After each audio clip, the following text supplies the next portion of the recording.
Assalamualaikum warahmatullahi wabarakatuh. Perkenalkan, nama saya Susanti. Saya akan menjawab review pertanyaan materi kurikulum dasar oleh pemateri Ibu Novi. Pertanyaan yang pertama adalah, apa saja dasar hukum dalam menerapkan metode BIMBA? Jawabannya ada 2 dasar hukum dalam menerapkan metode BIMBA. Yang pertama ada hak anak, dan yang kedua adalah teori belajar psikologi dalam pendidikan. Pertanyaan yang kedua adalah, apa saja metode dalam BIMBA? BIMBA memiliki 3 metode utama dan 1 metode penunjang. 3 metode utamanya diantaranya ada fun learning. Fun learning, apa itu fun learning? Fun learning adalah kegiatan proses belajar yang sepenuhnya menyenangkan bagi anak.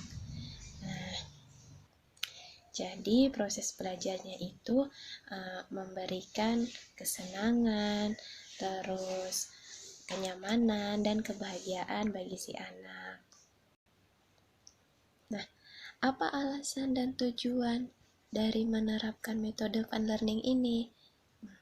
Alasan dan tujuannya adalah agar kita dapat menumbuhkan minat belajar anak secara intrinsik. Jadi minat belajarnya itu berasal dari dalam diri anak sendiri. Terus siapa yang wajib menciptakan metode fun learning ini? Tentu saja motivator kita. Kita sebagai motivator bertanggung jawab penuh untuk menciptakan suasana belajar fun learning. Bagaimana caranya agar kita bisa menciptakan fun learning? Yang pertama ya dengan mengajak anak ngobrol, berdialog, bernyanyi, bercerita, dan berdongeng. Terus serta kita juga sebagai motivator harus melakukan evaluasi afeksi pada masing-masing anak. Lalu waktunya kapan kita harus menciptakan fun learning ini? Sebagai motivator kita harus menciptakan proses belajar fun learning itu setiap saat. Lalu indikator tercapainya metode fun learning itu kita bisa melihatnya dari apa? Pertama, ya dari sikap dan ekspresinya si anak. Jadi kita lihat sikap dan ekspresinya si anak itu senang atau enggak senang, suka atau tidak suka. Terus yang kedua, sikap semangat, terus sikapnya semangat, dan sikap antusias anak dalam proses belajar. Terus yang terakhir, ya motivatornya juga menikmati proses membimbing anak ketika melaksanakan metode fun learning di dalam BIMBA. Pertanyaan yang terakhir, bagaimana cara kita agar bisa menerapkan metode fun learning? Kita bisa menerapkan metode fun learning dengan 2 cara, yaitu kita menerapkan metode small step system atau bertahap, dan juga metode individual system. Apa sih itu small step system? Saya akan bahas di selanjutnya. Small step system itu apa? Baik, kita akan lanjut. Apa metode yang kedua? Metode yang kedua adalah small step system. Apa itu small step system? Small step system adalah kegiatan proses belajar yang dilakukan secara bertahap. Apa maksudnya bertahap? Jadi kita sebagai motivator harus bisa tahu dan memberikan kegiatan sesuai dengan kemauan dan kemampuan masing-masing anak. Kenapa kita harus menerapkan metode small step system? Apa alasan dan tujuannya? Alasan dan tujuannya agar proses belajar itu bisa tercipta menyenangkan. Gimana mau menyenangkan kalau tidak bertahap? Selanjutnya, bagaimana cara kita menerapkan metode small step system? Caranya adalah dengan kita menerapkan metode individual system. Jadi kita bimbing sesuai dengan keadaan masing-masing anak. Kita juga sebagai motivator harus mengetahui kemauan dan kemampuan setiap anak, karena masing-masing anak itu memiliki kemampuan yang berbeda-beda. Nah, saya akan bahas metode utama Bimba yang terakhir, yaitu individual system. Nah, individual system adalah proses belajar yang berpusat pada anak sebagai subjek belajar. Jadi, anak itu sebagai subjek belajar kita bagi motivator. Nah, sebagai motivator kita melakukan pendekatan yang dilakukan sesuai keadaan dan masing-masing setiap anak, gitu. Lalu alasan dan tujuan kita melakukan individual system itu apa? Nah, alasannya dan tujuannya adalah agar kita bisa melakukan tahap small system. Jadi kalau kita melakukan individual system, proses belajar bisa dilakukan secara bertahap atau small step system.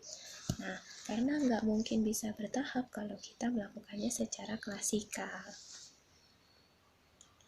Nah, terus bagaimana caranya kita menerapkan individual system?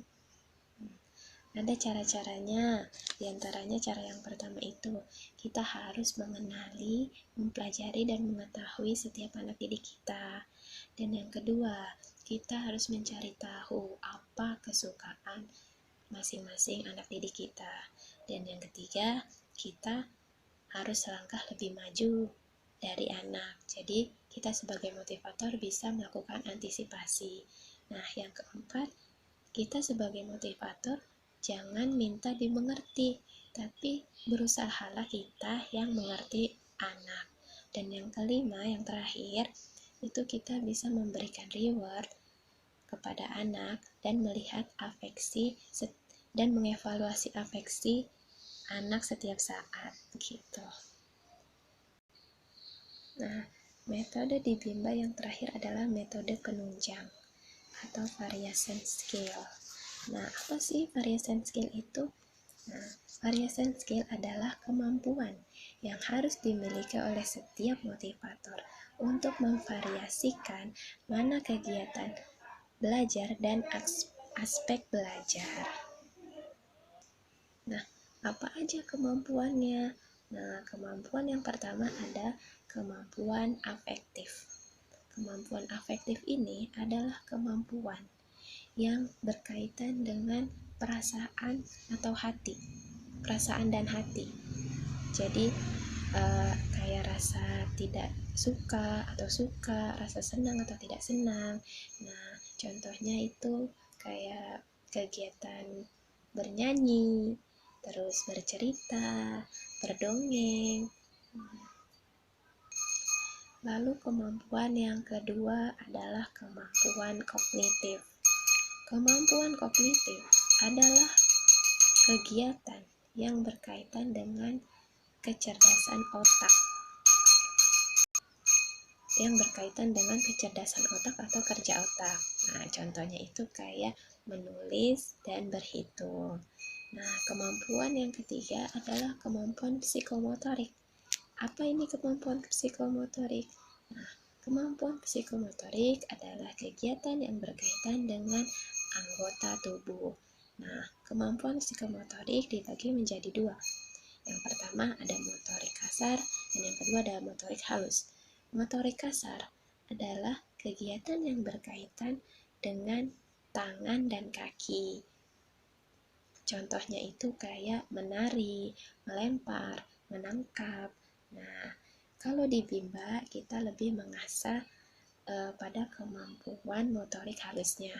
Nah, motorik halus itu apa? Motorik halus adalah kegiatan yang berkaitan dengan tangan. Contohnya itu kayak menarik garis, menulis, mewarnai, gitu.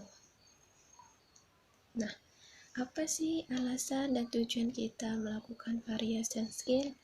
Nah, kita menerapkan variation skill karena kita tahu anak-anak itu memiliki rentang konsentrasi yang pendek dan mudah bosan, serta mudah teralihkan pada satu kegiatan.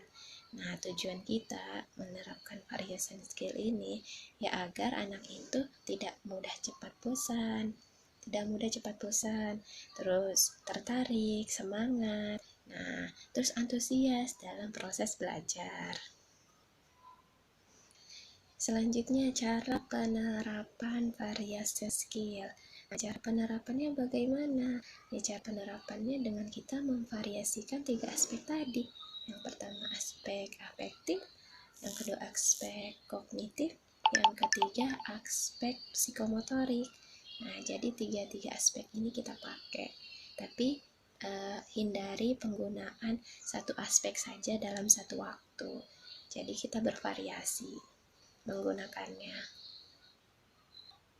Nah, di dalam variation skill itu terdapat atau terkenal istilah teori bandul. Apa dan bagaimana? Apa sih dan apa? Apa sih itu teori bandul dan bagaimana? Nah, teori bandul itu yang seperti kita tahu, teori bandul memiliki sifat yang selalu kembali ke tengah.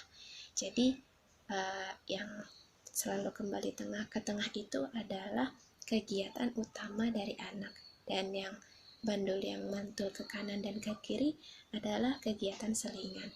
Jadi kegiatan utama anak adalah kita belajar bermain baca-bacaan. Nah, saat anak sudah bosan dengan kegiatan selingannya, maka anak pun otomatis akan kembali pada kegiatan utamanya. Begitu. Nah, saya rasa cukup. Sekian jawaban review materi kurikulum dasar dari saya. Kurang lebihnya mohon maaf. Wabillahi taufiq wal hidayah. Wassalamualaikum warahmatullahi wabarakatuh.